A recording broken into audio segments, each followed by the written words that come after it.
The lockout year happens, and now we start the season.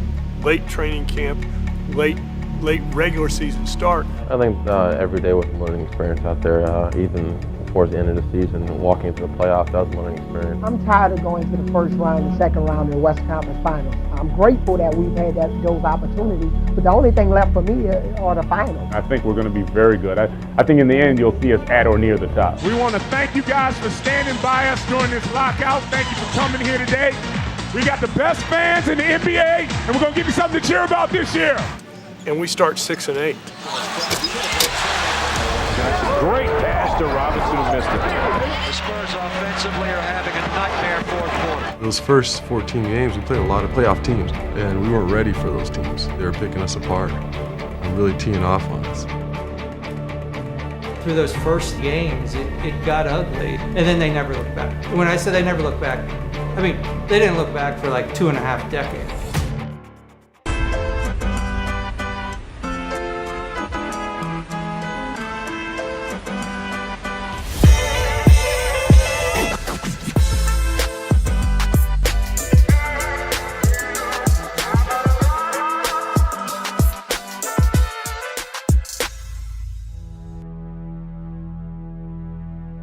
I know that Avery and David addressed it at one point. We're better than this, we got to turn this around. Whatever the speech was, I know they addressed it at some point. But those are the lessons you learn in the NBA, right? You learn how to win and you learn how to lose. And a lot of times the reason you get to be a champion is because you have taken some lumps. I've got to be stronger and better and more consistent.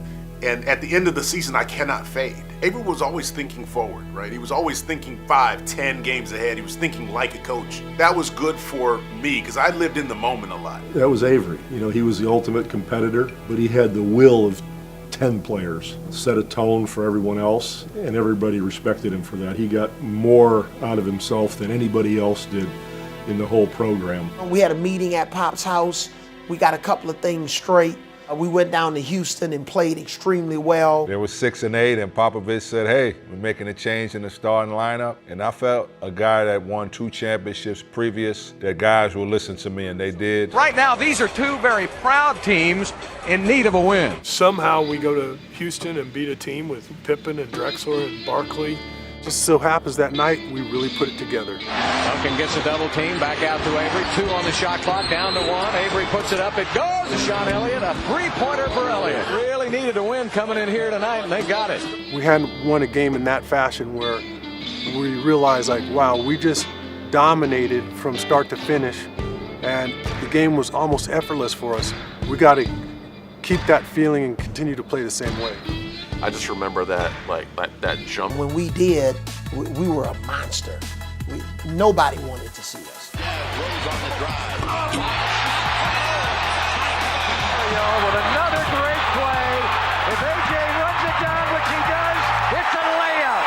How about that is a big win. When Pop and I sat down in the offseason and we really looked at our roster, we decided that we needed a certain edge. And we needed shooting. And when you looked at Mario Elie and Jerome Kersey in terms of that toughness. First of all, toughness. They set an example every day in practice, every game. They didn't want to lose any drills in practice. They hated losing a basketball game. Their physicality really set a tone. Jerome with that toughness coming in from Portland, wants to win a championship. And you look at Mario Elie, 2 championships with the Rockets. Tough, gritty. Well, Mario Elie is going to play a big role for us. Just plays with great intensity, comes out, really wants to win night in and night out. He's won 2 championships, so he's hit a lot of big shots in pressure situations, and he brings that experience to us, which is key. Ellie's open for a 3, he launches it, and hits again, and Mario Elie has been red hot. And those guys are walking in the door with tons of playoff experience. Between Steve and Mario, a combination of 5 championships. I always said, you know, we got too many Boy Scouts. You know, we got to get some nasty people in here. And they played like that. That was a tremendous amount of experience that you can't duplicate it. So those 3 guys all played major roles in us winning the championship. Spurs, Saturday mornings on KSAT 12. And don't miss a second. Don't miss a second. I got there in '99. I think it was his third year, the beginning of his third year coaching. And he was very conservative. You know, if you're a college football fan, he was Woody Hayes. 3 yards in a cloud of dust. He was going to hand the ball off every time and play great defense and do that over and over and over again. And it made sense because we had, you know, Tim Duncan and David Robinson. So, you know, two of the great defenders in the league. And we were going to be conservative offensively and give those guys the space they needed inside. And we won a championship that first year. So it all worked. Finished that season 36-14. Fortunately got the #1 seed. Just having the best record the regular season, that doesn't mean anything. You know, it just means that you've played pretty well up to that point, but you still got to prove yourself in a whole different pressure situation. Kevin Garnett, the T-Wolves' young star, he's been telling everybody we're going to shock the world by beating the San Antonio Spurs. We played Minnesota in the first round. We won, then we lost the second game. Kevin Garnett is getting his way tonight. Unbelievable. This kid is playing out of his mind. So we went, oh no, here we go again. Garnett steps up and rejects Duncan again. That's got Popovich steaming. We're going to have a 1-1 series going to Minnesota. I think that there was a little bit of nervousness there. What are we doing here? Are we doing this thing again? I felt bad about our team's approach to game 2. And if we want to get where we all been talking about we want to get, we can't approach no game against no team the way we play game 2. Go, baby. That's the last game, baby. Let's go. That's out there. Get it on, baby. Get it on. Let's go, baby. Boy, did he take a belt. This guy, Mario Ellie, is as tough as they come. I showed the toughness. You know, they saw the toughness in Marielli, and that really lit a spark under our Spurs ball club. Break. The Duncan slammed up. To Duncan, look at the feed to Robinson. Whirls to the glass.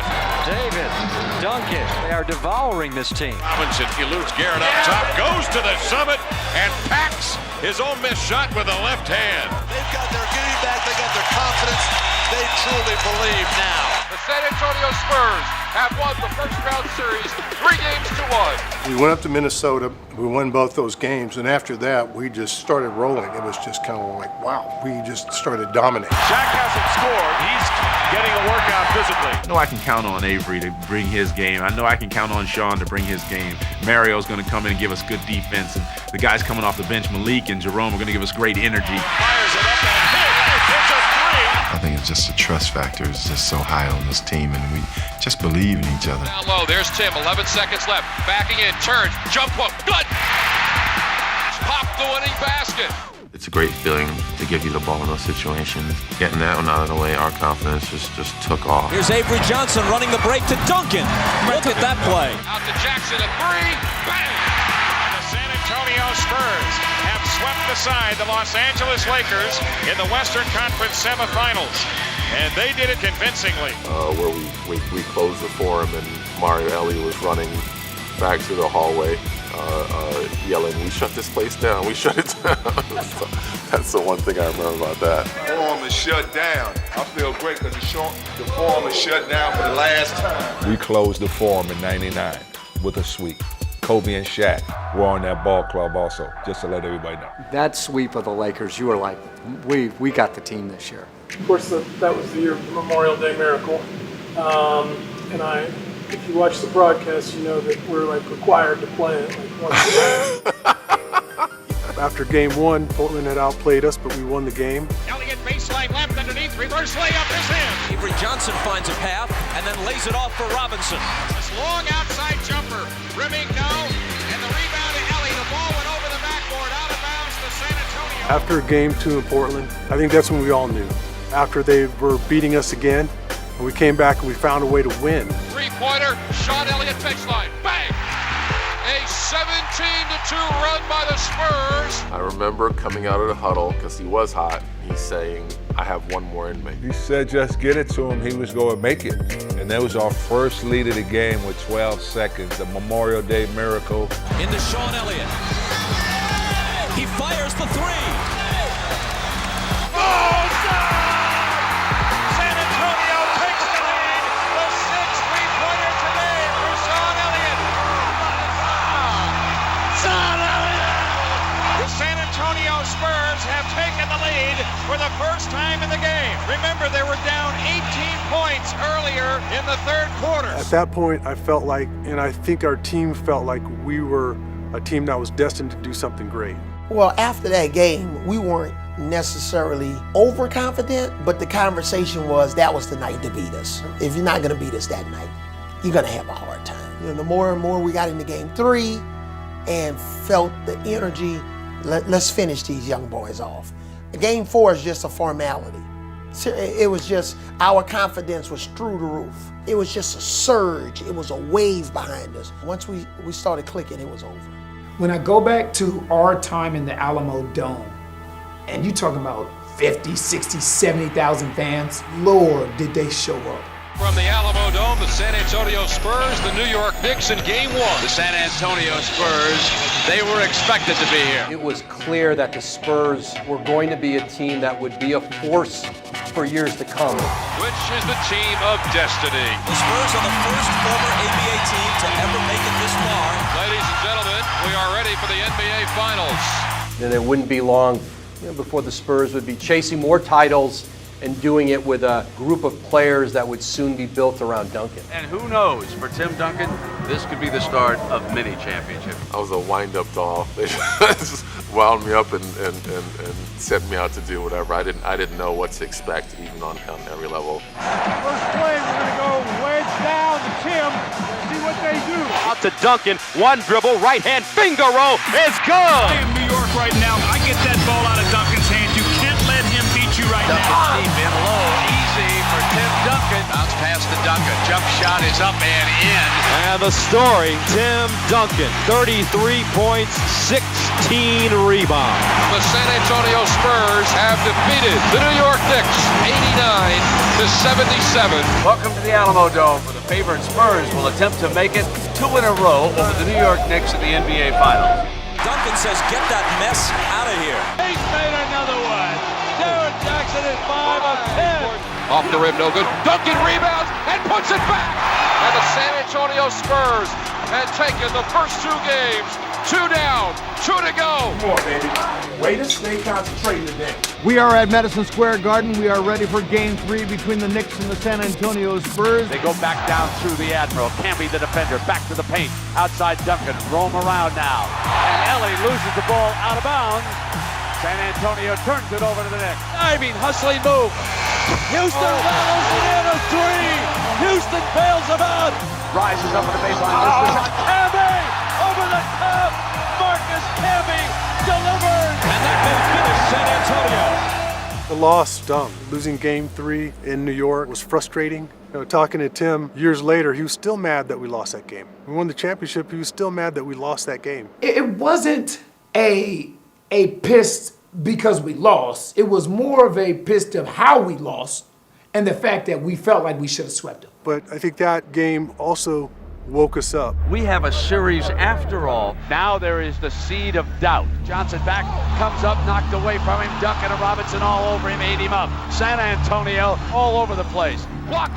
Kirk Thomas rejected by David Robinson. They have played an inspired, tough basketball game. And in Game 4, they win. And in New York, and I remember Avery in the locker room as guys are celebrating, we're up 3-1, we know we're gonna win the series now, saying, we ain't did nothing yet. We ain't did nothing yet. So let's come with the same intensity. Let's go. He took that team and the celebration of that team right back to, we ain't did nothing yet. And they eventually did it the next game in Game 5. This could be it. The San Antonio Spurs are on the verge of winning their first ever NBA championship. On the run, just past to Houston on the front court. Head fakes Kurt, drives, takes all the way, and hits. Up the floor to Houston. The attack court comes baseline. Pull up 6-footer. Yes!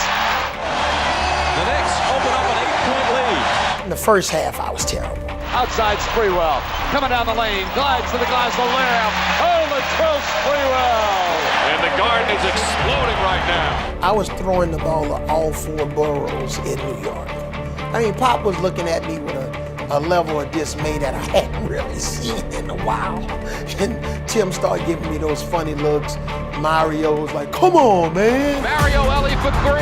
Bang! A huge 3 by Mario Ellie. Ties the score. Baseline against Duncan. Rejected by Tim Duncan. And back come the Spurs. Who else besides Duncan will stand up for the Spurs? The championship awaits. And the Knicks up by 1, 77-76. Minute to go, elimination game. Can New York hold them off? We don't want to go back to San Antonio. Let's just keep it close, keep it close, keep it close. And if we can keep it close, we'll throw it to our Batman, and then they're going to have to make a decision. And fortunately, as that game was coming down with those 40-plus seconds, we called our go-to play 4 down. Called 4 down, and I threw it, passed the ball in to Tim, and I slid to the left corner.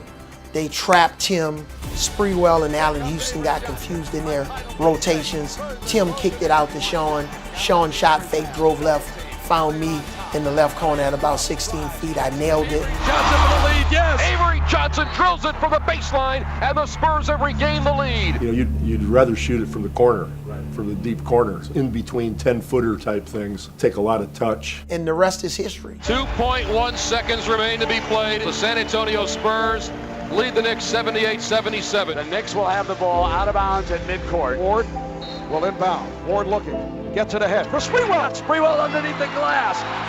Double team. Fires at the buzzer. No. The San Antonio Spurs win their first ever NBA championship. And the pride of the great Lone Star State are NBA champions. And it's something I will never, ever forget. It's the pinnacle moment of my NBA playing career. We got to this final game, the buzzer goes off, and then all of a sudden you realize what you've accomplished, and my mind was blown. You know, just the journey that we had taken. Man, I can't even describe it.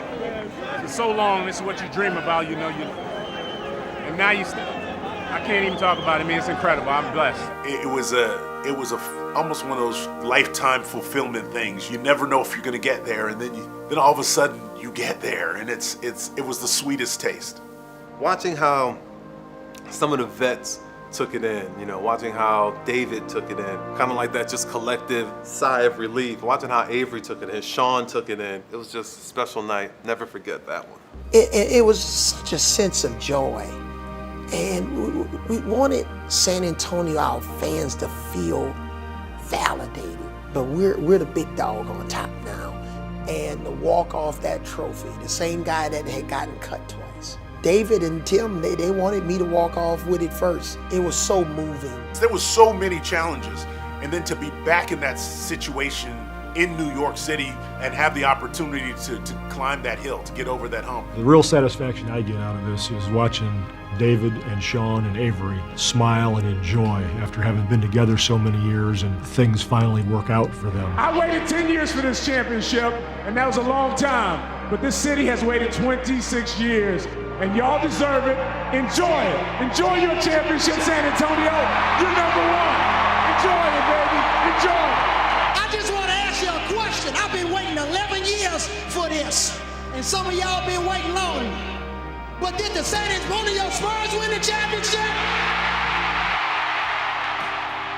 To see that we could win the trophy and San Antonio was going to be on SportsCenter every night. And they're talking about San Antonio and how that was helping the economy in the city. And man, it just was amazing.